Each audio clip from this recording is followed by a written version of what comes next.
When God starts removing people out of your life, that's when major blessings start coming in. Y'all listen to me right now. Have you noticed when God removes certain people out of your life, that's when good things start happening to you? Well, let me tell you something. Because he was waiting for you to cut these people off. He was waiting for you to kick that person to the curb. He was waiting on you to make that move. Like I said in my last video, you got to make that move. Because if you don't, you're going to be stuck there. But in this situation, if you continue to have these toxic people in your life, guess what? They're going to drive you insane and make you want to become toxic. But that's not the case. And that's not going to be the answer for y'all. Because God's going to do the job for you. Or better yet, you're going to take the trash out on your terms. Because you're not finna sit up here and be putting up with people's games and their shenanigans. You're just not going to do it. And I don't blame you. I wouldn't either. But here's the thing about this. When the major blessings start coming in, that's when God start seeing you cutting off certain type of people that was never meant to be in your life in the first beginning.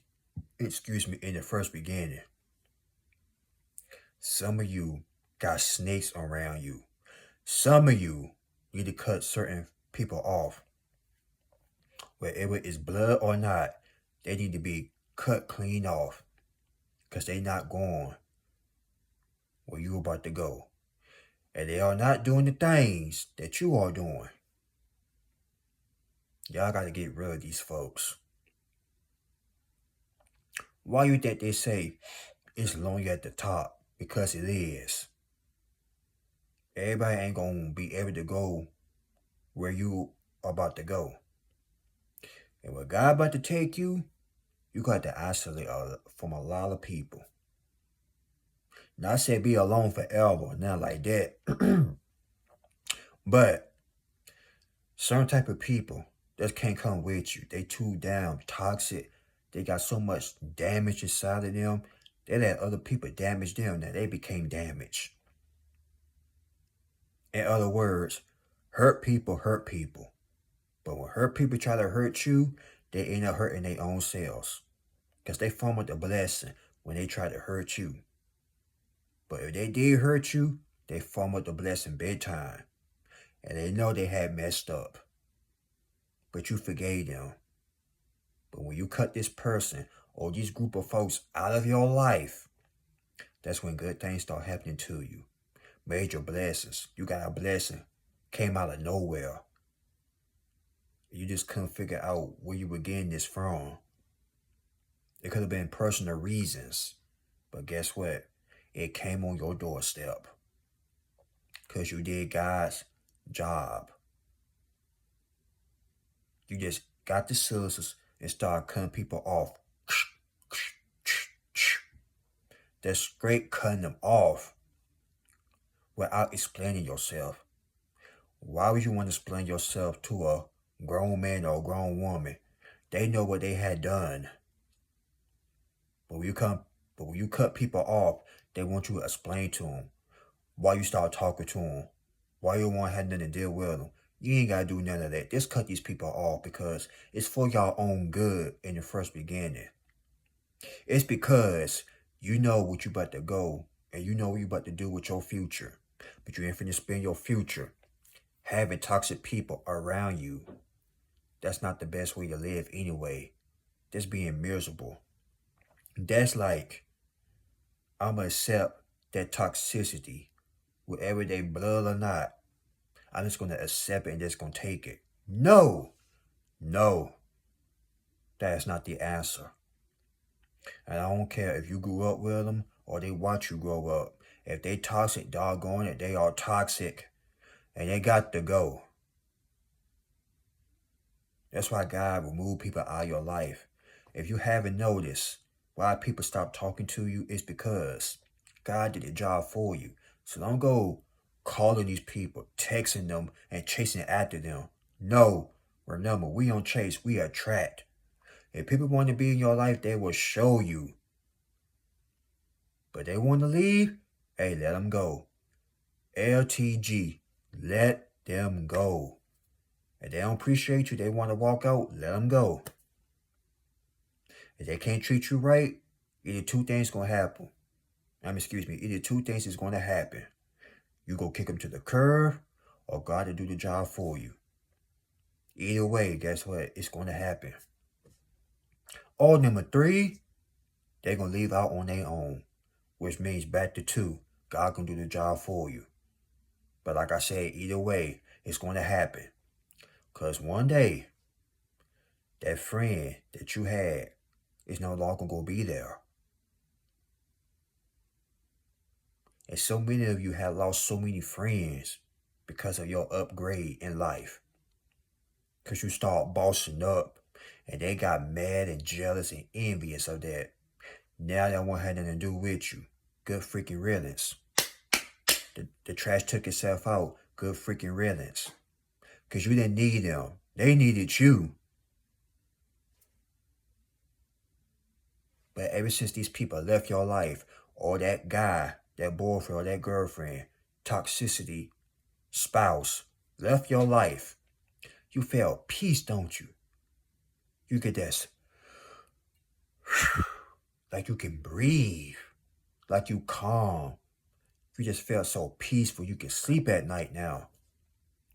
It's like your conscious mind can think clearly now. But when these people was around, you couldn't even think. It's like your mind was so clouded with negative thoughts. It's like you couldn't think straight. It's like a clean house.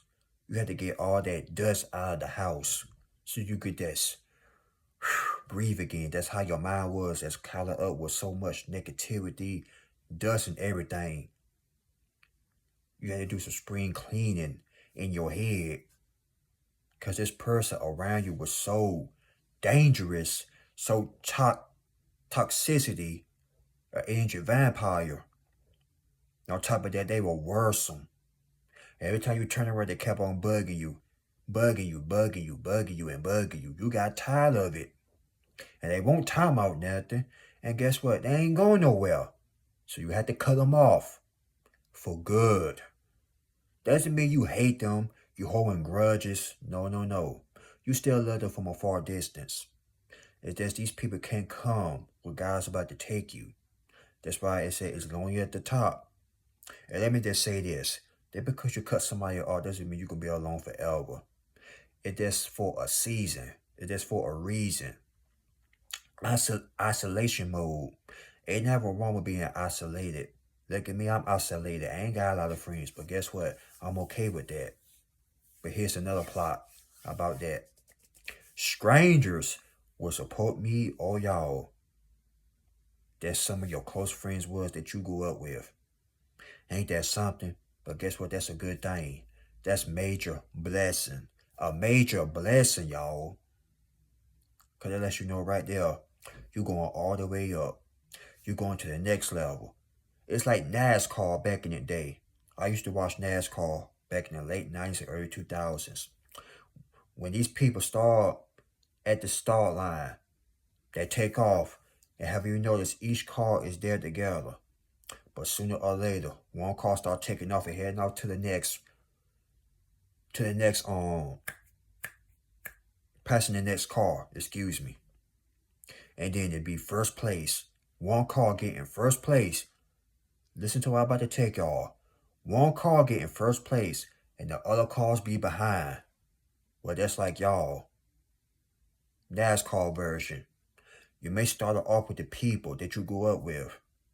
But as soon as you go further and further and further, they're going to be behind and you're going to be in first place all by yourself. That's how life is, y'all. It's like NASCAR. You may start off at the finish line. Not the finish line. You may start off at the start line with these folks. But as soon as you get further and further and further ahead, they way behind and you further off. And when you get to the finish line, you and only you gonna be the only person that's gonna be there because you kept on believing. You didn't stop believing. You kept the faith. If these people couldn't come with you because they gave up a long time ago. They said, the hell with it, I can't do it. But guess what? You kept your head up. You kept your head up to the clouds and said, I'm going to do this. I'm going to do the doggone thing. And you did it. So you should be proud of yourself. You should be glad that God got rid of that person or these people or that ex-narcissist lover, ex-boyfriend, ex-girlfriend, ex-husband, ex-friend, whoever. I don't care who they are.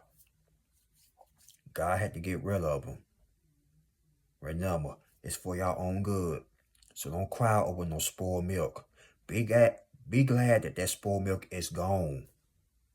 Be glad that these toxic individuals is no longer in your life. Because like I said, you can breathe again. You can think again. Be happy again. And before I go, I want to say this to each and every last one of you. Do not worry. Be happy. Remember, don't worry. Be happy.